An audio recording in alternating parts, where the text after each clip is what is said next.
Hello అండి, hi, welcome to our channel. ఈరోజు అయితే మనం ఒక 3 ప్రాబ్లమ్స్ నేర్చుకుందాము.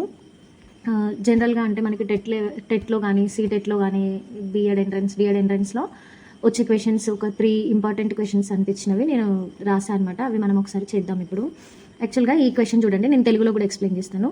What should be subtracted from -5/7 to get -1 అన్నాడు. ముందు మనకి ఈ క్వశ్చన్ అర్థం అవ్వాలి.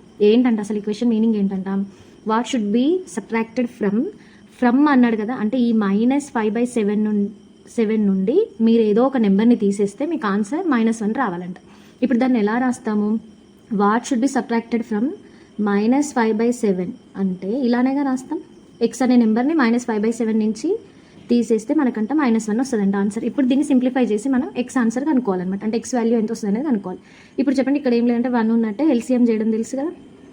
ఎల్సిఎం ఎంత వస్తుంది? 7 వస్తుంది, బికాజ్ ఇక్కడ 1 ఉంది కదా. 7కి 1కి ఎల్సిఎం చేస్తే 1771 అగైన్ అదే వస్తుంది. కాబట్టి 7 విల్ బి ద ఎల్సిఎం. అంటే కామన్ డినామినేటర్లో ఏముంటుంది? 7 ఉంటుంది.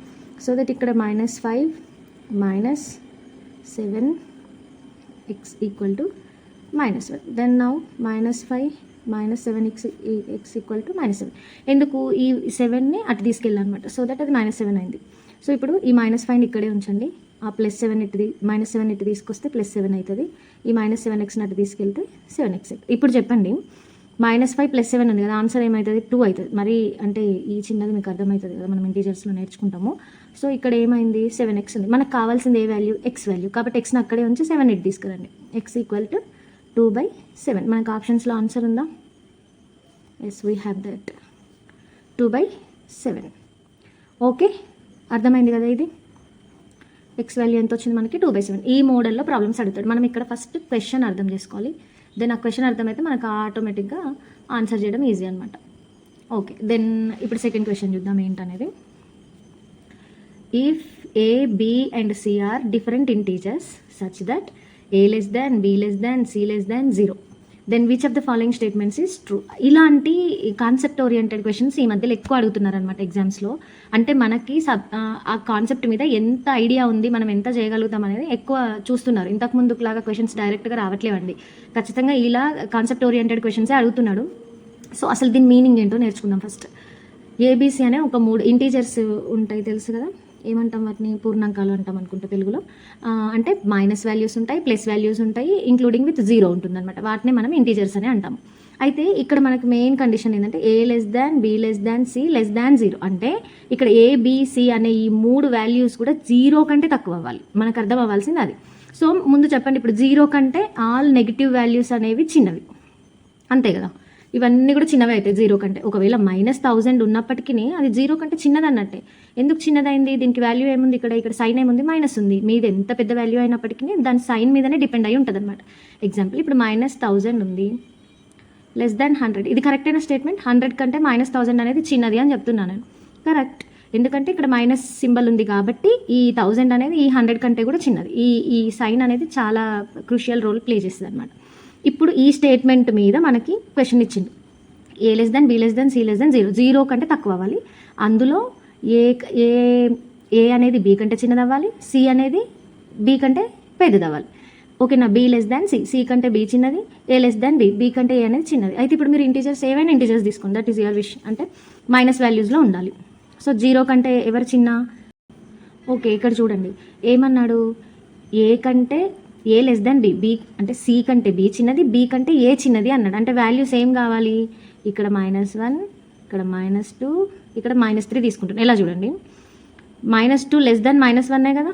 అవును కదా. అంటే నెగిటివ్ వాల్యూస్లో ఏమవుతుంది అంటే మనము ఇటు లెఫ్ట్ సైడ్ వెళ్తున్న కొద్ది వాల్యూస్ అనేవి తగ్గుతాయి, రైట్ సైడ్ వెళ్తున్న కొద్ది వాల్యూస్ అనేవి పెరుగుతాయి అనమాట. సో దట్ ఇప్పుడు చూడండి, -1 కంటే -2 చిన్నది, -2 కంటే -3 కూడా చిన్నదే కదా. ఇక్కడ నేను -1, 2, 3 తీసుకున్నా కదా. మీరు ఇంకా వేరే ఏమైనా తీసుకోండి, కాకపోతే ఈ కండిషన్ ఫాలో కావాలి. సి కంటే బి చిన్నది కావాలి, బి కంటే ఏ కూడా చిన్నది కావాలి. అలా కండిషన్ తీసుకొని మీ ఇష్టం ఉన్న ఇంటీజర్స్ తీసుకొని చేయొచ్చు అనమాట. అవి ఇక్కడ కండిషన్ ఏంటి? 0 కంటే చిన్నవి అవ్వాలి. మళ్ళీ మీరు +1, 2, 3 తీసుకున్నారనుకోండి, అవి 0 కంటే పెద్దవి కదా, అలా తీసుకోవడానికి లేదు. మైనస్లో మీరు ఏవైనా తీసుకొని ట్రై చేసి మీకు ఆన్సర్ వస్తే నాకు కామెంట్ పెట్టండి, రాకపోతే I will explain you again. Okay, ఇప్పుడు ఇక్కడ కండిషన్స్ చూద్దాం. కొన్ని కండిషన్స్ ఇచ్చాడుగా. అంటే a + c less than b అంట, ab లెస్ దాన్ c అంట, a + b greater than c అంటే ac is greater than ab అంట. సరే చూద్దాం. ఇప్పుడు ఇక్కడ a వాల్యూ ఏమైంది? -3, b వాల్యూ ఏమైంది? -2, c వాల్యూ ఏమైంది? -1. ఫస్ట్ కండిషన్ చూద్దామా? A plus C less than B. A ఎంత -3, సి ఎంత -1, లెస్ దెన్ బి ఎంత -2. -3 -1 -4 ఈజ్ లెస్ దెన్ -2. అంతే కదా, -4 అనేది -2 కంటే చిన్నది అంటున్నాడు. Yes, the statement is correct. Next చూద్దాం. ఏ ఎంత -3, బి ఎంత -2, లెస్ దెన్ సి ఎంత -1. -3 ఇంటూ -2 అన్నాడు అనుకో, అప్పుడు ఏమవుతుంది, -(-) +3 2 6, 6 ఈజ్ లెస్ దెన్ -1 అంటాడు. The statement is wrong. మనకు క్వశ్చన్ ఏమన్నాడు, ఇచ్చిన స్టేట్మెంట్లో ఏది ట్రూ అని అడిగాడు. ఇంకా నెక్స్ట్ చెక్ చేయాల్సిన అవసరం ఏముంది, మనకు ఫస్టే వచ్చేసింది కదా ఆన్సర్. ఒకవేళ మీకు ఏదైనా డౌట్ ఉంది అంటే you can go with that. ఇది రాంగ్ స్టేట్మెంట్ అయిపోయింది. నెక్స్ట్ చూద్దాం. ఏ ఎంత -3 ప్లస్ ఆఫ్ బి ఎంత -2 గ్రేటర్ దెన్ సి ఎంత -1. ఇప్పుడు చూడండి, -3 ప్లస్ ఇంటూ -2 గ్రేటర్ దెన్ -1 కదా. -3 -2 ఏమవుతుంది, -5 ఈజ్ గ్రేటర్ దెన్ -1. అవునా, -5 greater than -1 wrong. -1 is greater than -5 అనమాట. So this statement also wrong. Next one ఏంటి, ఏసీ. ఏ ఎంత -3 ఇంటూ సి ఎంత -1 గ్రేటర్ దెన్ ఏ ఎంత -3, బి ఎంత -2. Minus into minus plus, 3 1s 3 is greater than, minus into minus plus 3 2s 6. 3 is greater than 6 wrong. So మనకు వచ్చిన statement correct ఏంటి, ఇది. So the answer is 1 అనమాట. I hope you understand well. ఒకవేళ మీకు అర్థం కాకపోతే మళ్ళీ ఒకసారి చెప్పండి. But these models are very important. ఇప్పుడు అడుగుతున్న బేసిస్ మీరు ఎవరైనా మీకు తెలిసిన వాళ్ళు ఉంటే ఆల్రెడీ ఆల్మోస్ట్ అందరూ రాస్తూనే ఉండుంటారు. ఎక్కువ కాన్సెప్ట్ ఓరియంటెడ్ క్వశ్చన్స్ ఇస్తున్నాడండి, డైరెక్ట్ క్వశ్చన్స్ అయితే ఇవ్వట్లేరు. ప్రతి చిన్న టాపిక్ నుంచి కూడా క్వశ్చన్ రావచ్చు. ఇప్పుడు ఇది ఇంటీజర్స్ నుంచి అడిగాడు టాపిక్. మనకి ఇంటీజర్స్ అంటే ఏంటో తెలిస్తేనే కదా we can solve it. So మీకు నచ్చిందని అనుకుంటున్నా. నచ్చితే మాత్రం కంపల్సరీగా సపోర్ట్ చేయండి, సబ్స్క్రైబ్ చేయండి, లైక్ చేయండి, షేర్ చేయండి, వీలైతే హైప్ కూడా చేయండి. ఎందుకంటే చాలామందికి యూస్ఫుల్ అయ్యే వీడియోస్ అనమాట ఇవి. చాలామంది కొంచెం ఇప్పుడు ఇలా లాజిక్గా ఆలోచించాలి అంటే కొంచెం నాన్ మ్యాథ్స్ వాళ్ళకి ఇబ్బంది అవుతుంది కదా. సో దట్ మీరు లైక్ చేయడం వల్ల ఇంకొంతమందికి యూట్యూబ్ నా వీడియోని సజెస్ట్ చేస్తుంది, వాళ్ళకి అది హెల్ప్ అవుతుంది కదా. మీరు ఎవరైతే చూస్తున్నారో వాళ్ళు ఖచ్చితంగా లైక్ అయితే చేయండి. నేనైతే ఈ వీడియోకి 50 లైక్స్ ఇస్తున్నాను, దట్ ఈస్ మై టార్గెట్. మీకు నచ్చితేనే లైక్ చేయండి, అలాగే మీ ఫ్రెండ్స్కి కూడా షేర్ చేయండి, మన ఛానల్ని కూడా సబ్స్క్రైబ్ చేసుకోండి. నెక్స్ట్ క్వశ్చన్ చూద్దాం. It's very important. అసలు ఇక ఎంత ఇంపార్టెంట్ అంటే అంత ఇంపార్టెంట్. సరే చూద్దాం. ఇప్పుడు ఈ క్వశ్చన్ ఏంటి, the sum of all interior angles of A polygon is 1440 degrees.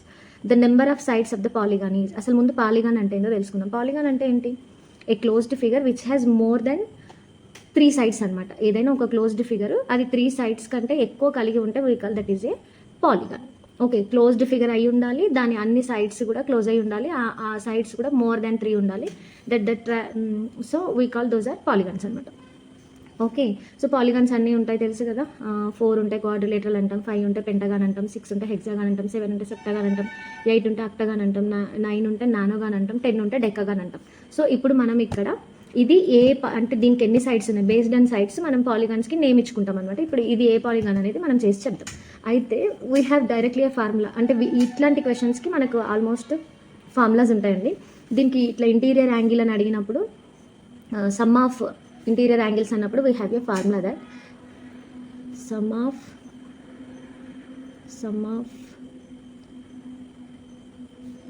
Interior angles of A polygon నేను జస్ట్ ఇలా రాస్తున్నా, equal to n-2 × 180 degrees. This is the formula for this. దీనికి మనకి ఇది డైరెక్ట్ ఫార్ములా. ఇక్కడ మనకి ఏమి ఇచ్చాడు, some of interior angles of A polygon ఇచ్చాడు. ఎంత అని అన్నాడు, సమ్ ఆఫ్ యాంగిల్స్ ఎంత అన్నాడు, 1440 అని అన్నాడు కదా. మనం కనుక్కోవాల్సింది ఎన్ అనేది ఏంటి, నెంబర్ ఆఫ్ సైడ్స్ అనమాట. అది ఎప్పుడు ఎలా వస్తుంది, 1440 equal to n-2 × 180. Then salvation చేయండి. 1440 ఈక్వల్ టు 180. ఇప్పుడు ఇక్కడ ఇది డిస్ట్రిబ్యూటివ్ ప్రాపర్టీ అనమాట. అంటే తెలుగులో ఐ డోంట్ నో ఇది, అంటే ఈ 180 అనేది nకి సంబంధిస్తుంది, ఈ 180 అనేది 2కి సంబంధిస్తుంది. అయితే 180 × n-2 × 180. 1440 equal to 180 n-360. 18 2s 36 కదా, 0. దెన్ ఇక్కడ ఉన్న ఈ -360ని ఇటు తీసుకురండి, దట్ విల్ బి ప్లస్ అవుతుంది అనమాట. దెన్ ఇక్కడ 180 n, దీన్ని అడిషన్ చేయండి. 1440 + 360 1800 equal to 180 n. 0 0 get cancel, 18 1s 18 10s, n equal to 10. Option ఉందా, ఎస్ వీ హ్యావ్. 10 ఉంది కాబట్టి దీన్ని ఏమంటాం, డెకాగాన్ అంటాం. ఓకే, ఇది మనకి మామూలుగా పాలిగాన్స్ నుంచి ఒక క్వశ్చన్ అనమాట. ఈ పాలిగాన్స్ అనే టాపిక్ మనకు 7th క్లాస్లో ఇంట్రడ్యూస్ అయింది. ఇంపార్టెంట్ టాపిక్ అనమాట. అంటే ఇప్పుడు మనకి ఇక్కడ ఇలా ఇచ్చాడు, ఇంకోసారి ఎక్స్టీరియర్ యాంగిల్స్ ఇవ్వచ్చు, ఇంకొకసారి ఇలా నెంబర్ ఆఫ్ సైడ్స్ ఇచ్చి మిమ్మల్ని పాలిగాన్ ఏంటో కనుక్కోమని అనొచ్చు. అలా ఎలా అయినా క్వశ్చన్ అడగొచ్చు అనమాట. ఇవైతే కొంచెం ఇంపార్టెంట్ క్వశ్చన్స్, మోస్ట్ రిపీటెడ్లీ వచ్చిన క్వశ్చన్స్ అనమాట. ఇది స్కూల్ అసిస్టెంట్ వాళ్ళకి యూజ్ అవుతుంది, ఎస్జిటి వాళ్ళకి యూజ్ అవుతుంది.